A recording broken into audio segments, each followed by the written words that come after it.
Então aqui no 85 a gente tem as disposições acerca dos honorários advocatícios. A sentença condenará o vencido a pagar honorários ao advogado vencedor. São devidos honorários advocatícios na reconvenção, no cumprimento de sentença provisória definitivo. O cumprimento de sentença pode ser provisório definitivo. Nas duas situações cabe honorários advocatícios na execução resistida ou não resistida e nos recursos interpostos cumulativamente. Primeiro limite para os honorários. O primeiro limite é no parágrafo 2º, que é a base de 10% e o máximo de 20%. Os honorários serão fixados entre 10% e 20% sobre o quê? O valor da condenação, sobre o proveito econômico obtido ou, não sendo possível mensurá-lo, sobre o valor da causa atualizado. Então, os honorários advocatícios são fixados na base de 10% e o máximo de 20% sobre o valor da condenação, proveito econômico obtido ou não sendo possível mensurá-lo pelo valor atualizado da causa atendidos. 4 requisitos: grau de zelo profissional, lugar de prestação do serviço, natureza e importância da causa, trabalho realizado pelo advogado e tempo exigido para o seu serviço. Aqui no parágrafo 3º a gente tem um terceiro limite. Esse limite são nas causas que envolvem a fazenda pública. Nas causas que envolvem a fazenda pública, quando é parte da fazenda pública, a fixação dos honorários deve observar os critérios estabelecidos no 1 a 4, parágrafo 2º, que é o primeiro limite, e os seguintes percentuais: 10 a 20 sobre o valor da condenação, proveito econômico obtido; 10 a 20, 200 salários mínimos; 8 a 10, 200 a 2.000; 5 a 8, 2.000 a 20.000; 3 a 5, 20.000 a 100.000; 1 a 3, acima de 100.000. Vamos agora fazer diferente, o inverso. De forma crescente. 1 a 3, acima de 100.000. 3 a 5, 20 a 100.000. 5 a 8, de 2 a 20.000. 8 a 10, 200 a 2.000. 10 a 20, até 200 salários mínimos, sobre o valor da condenação, o proveito econômico obtido. 10 a 20%, que é igual ao parágrafo 2º, até 200 salários mínimos. 10 a 20, 200.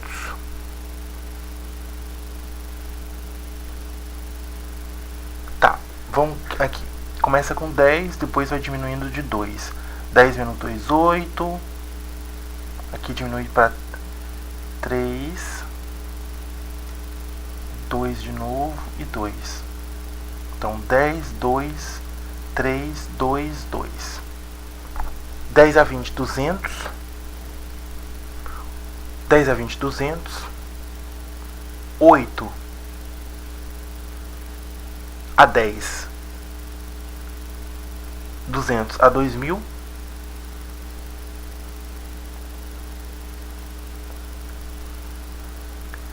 5 a 8, 2.000 a 20.000. 3 a 8, 20.000 a 100.000. 1 a 3, acima de 100.000.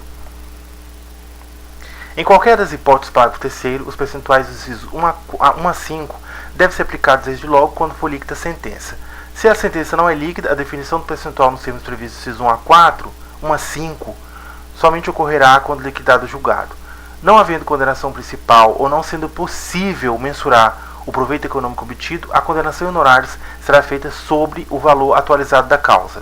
Será considerado o salário mínimo vigente quando prolatada a sentença líquida ou que estiver em vigor na data da decisão de liquidação. Quando, conforme o caso, a condenação contra a fazenda pública ou benefício econômico obtido pelo vencedor ou o valor da causa for superior ao valor previsto no inciso 1, parágrafo 3º, que é esse aqui de 10 a 20%, 200 salários mínimos, a fixação do percentual de honorários deve observar a faixa inicial e naquilo a que exceder a faixa subsequente e assim sucessivamente.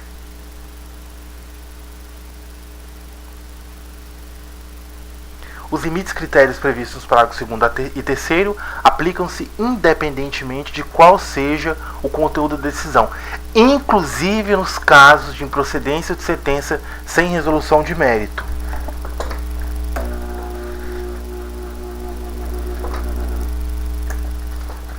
inclusive nos casos de improcedência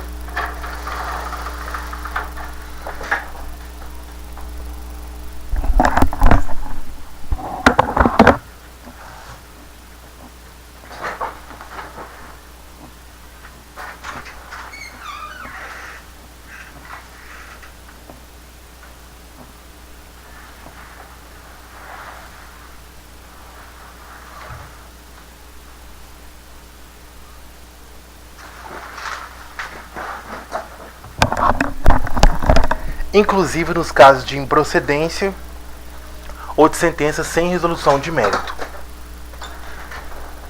Não são devidos honorários no cumprimento de sentença contra a Fazenda Pública que enseje expedição de precatório, desde que não tenha sido impugnada.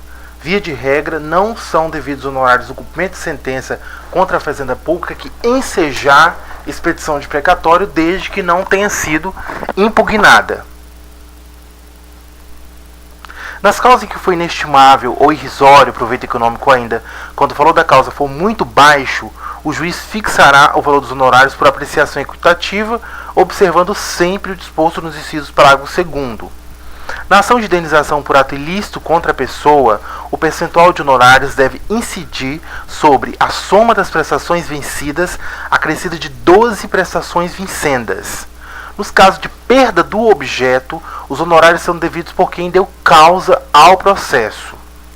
O tribunal, ao julgar recurso, majorará os honorários fixados anteriormente, levando em conta o trabalho adicional realizado em grau recursal, observando, conforme o caso, o disposto nos parágrafos 2º a 6º, sendo vedado ao tribunal, no cômputo geral da fixação de honorários devidos ao advogado vencedor, ultrapassar os respectivos limites estabelecidos no parágrafo 2º e 3º para a fase de conhecimento. Olha, isso aqui está bem destacado em amarelo. É vedado ao tribunal, no cômputo geral da fixação de honorários devidos ao advogado do vencedor, ultrapassar os respectivos limites estabelecidos no parágrafo 2º e 3º para a fase de conhecimento. Os honorários referidos no parágrafo 11º são cumuláveis com multas e outras sanções processuais, inclusive as previstas no 77. As verbas de sucumbência arbitradas em embargos à execução, rejeitados ou julgados improcedentes e em fase de cumprimento de sentença serão acrescidas no valor do débito principal para todos os efeitos legais. Os honorários constituem direito do advogado e têm natureza alimentar, com os mesmos privilégios dos créditos oriundos da legislação do trabalho, sendo vedada a compensação em caso de sucumbência parcial. O advogado pode requerer que o pagamento dos honorários que lhe caibam seja efetuado em favor da sociedade de advogados que integra na qualidade de sócio, aplicando-se a hipótese do parágrafo 14º. Quando os honorários forem fixados em quantia certa, os juros moratórios incidirão a partir da data do trânsito em julgado da decisão. Os honorários serão devidos quando o advogado atuar em causa própria. Caso a decisão transitada em julgado seja omissa quanto ao direito aos honorários ou seu valor, pode-se fazer, é cabível, uma ação autônoma para definição e cobrança. Os advogados públicos perceberão honorário de sucumbência nos termos da lei. Se cada litigante for em parte vencedor e vencido, serão proporcionalmente distribuídas entre eles as despesas. Se o litigante sucumbir em parte mínima de pedido, o outro responderá por inteiro pelas despesas e também pelos honorários. Concorrendo diversos autores ou diversos réus, os vencidos respondem proporcionalmente pelas despesas e pelos honorários. A sentença deverá distribuir entre os litisconsortes, de forma expressa, a responsabilidade proporcional pelo pagamento das verbas previstas no caput. Se a distribuição de que trata o parágrafo 1º não for feita, os vencidos responderão solidariamente pelas despesas e pelos honorários. Nos procedimentos de jurisdição voluntária, as despesas serão adiantadas pelo requerente e rateada entre os interessados. Nos juízos divisórios, não havendo litígios, os interessados pagarão as despesas proporcionalmente a seus quinhões.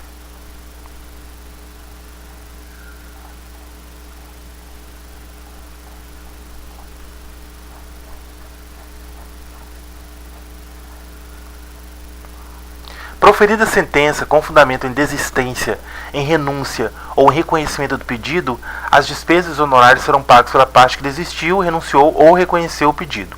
Sendo parcial a desistência, Proferida a sentença com fundamento de desistência e renúncia ao reconhecimento do pedido, as despesas e honorários serão pagos pela parte que desistiu, renunciou ou reconheceu. Sendo parcial a desistência, a renúncia ou o reconhecimento, a responsabilidade pelas despesas e pelos honorários será proporcional à parcela reconhecida, a qual se renunciou ou da qual se desistiu. Havendo transação e nada tendo as partes disposto quanto às despesas, essas serão divididas igualmente. Se a transação ocorrer antes da sentença, as partes ficam dispensadas do pagamento de custas processuais remanescentes, se houver. Remanescentes. Se o réu reconhecer a procedência do pedido, simultaneamente cumprir integralmente a prestação reconhecida, os honorários são reduzidos pela metade. As despesas dos atos processuais praticados em requerimento da Fazenda Pública ou do MP, da Defensoria, são pagas ao final pelo vencido. As perícias requeridas pela Fazenda Pública, pela MP e pela Defensoria poderão ser realizadas por entidade pública ou, havendo previsão orçamentária, ter os valores adiantados por aqueles que requerer a prova. Não havendo previsão orçamentária no exercício financeiro para adiantamento dos honorários periciais, eles serão pagos no exercício seguinte ou ao final pelo vencido, caso o processo se encerre antes do adiantamento a ser feito pelo ente público. Quando a requerimento do réu o juiz proferir sentença sem resolver o mérito, o autor não poderá propor novamente a ação sem pagar ou depositar em cartório as despesas e os honorários a que foi condenado. As despesas de atos adiantados a cuja repetição for necessária ficarão a cargo da parte, do auxiliar da justiça, do órgão do MP, ou da defensoria, ou do juiz que, sem justo motivo, houver dado causa ao adiamento ou repetição.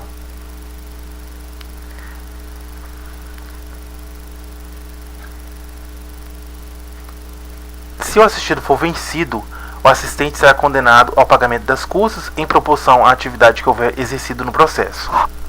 Cada parte adiantará a remuneração do assistente técnico que houver indicado, sendo a do perito adiantada pela parte que houver requerido a perícia ou rateada quando a perícia for determinada de ofício ou requerida por ambas as partes.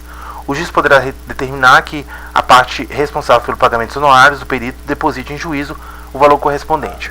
A quantia recolhida em depósito bancário à ordem do juízo será corrigida monetariamente e paga de acordo com 465, parágrafo 4, que é: o juiz poderá autorizar o pagamento de 50% dos honorários arbitrados a favor do perito no início dos trabalhos, devendo o remanescente ser pago apenas ao final, depois de entregue o laudo e prestado todos os esclarecimentos necessários. Quando o pagamento da perícia for de responsabilidade beneficiária de gratuidade da justiça, ela poderá ser custeada com recursos alocados no orçamento do ente público e realizada por servidores do Poder Judiciário ou por órgão público conveniado. Paga com recursos alocados no orçamento da União, do Estado e do Distrito Federal, no caso de ser realizada por particular, hipótese em que será fixado conforme tabela tribunal respectivo e, em caso de sua omissão, pela tabela do CNJ. Na hipótese do parágrafo 3º, o juiz, após o trânsito de julgado da decisão, oficiará a Fazenda Pública para que promova contra quem tiver sido condenado ao pagamento das despesas processuais a execução dos valores gastos com perícia particular ou utilização de servidor público ou da estrutura de órgão público, observando-se, caso o responsável pelo pagamento de despesas seja beneficiado de gratuidade de justiça, o disposto no 98, parágrafo 2º. Para fins do parágrafo 3º, é vedada a utilização de recursos do Fundo de Custeio da Defensoria Pública.